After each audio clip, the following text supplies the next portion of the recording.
অনেকগুলো commission report দেবে।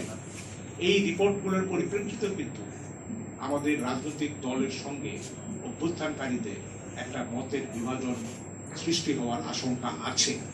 সেই আশঙ্কা আমি মনে করি যে জাতির মধ্যে এই আশঙ্কাটা অত্যন্ত দূর করতে হবে। রাজনৈতিক দলগুলোর প্রতি আহ্বান, আপনারা সরকারকে ডিকটেট করবেন না। আপনারা তত্ত্বাবধায়ক সরকার চান, তত্ত্বাবধায়ক সরকার যদি হয় একটি বকাঝকা খাওয়ার সরকার, তাহলে সেই কোনো ব্যক্তি, কোনো সম্মানী ব্যক্তি ভবিষ্যতে আর তত্ত্বাবধায়ক সরকারে যাবে না। কারণ তাদেরকে যদি প্রতিদিন গালমন্দ শুনতে হয়, তাহলে আমার মনে হয় যে সেই সরকার কাজ করবে।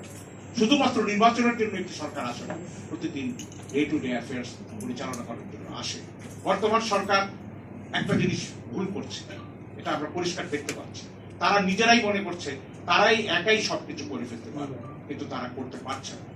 দ্রব্যমূল্যের স্ফীতি আজকে একটি জাতীয় দুর্যোগ, সেই দুর্যোগকে তারা সামাল দিতে পারছে না। কেন? তারা জাতীয় রাজনৈতিক দলগুলোর সহযোগিতা চায়। রাজনৈতিক দলগুলোকেও তো বলতে হবে এই সরকারকে আমরা সহযোগিতা করতে চাই। কারণ আজকে মাঠ পর্যায়ের যে নতুন সিন্ডিকেট, আজকের যে ডিসি এসপি, তারা সবই এক মতে অথবা দুই মতে, কেউ কারো বিরুদ্ধে কোনো ব্যবস্থা নিতে পারছে। সেনাবাহিনীও মাঠে আছে, কিন্তু জরুরি কিছু না হলে তারা ব্যবস্থা নেয়।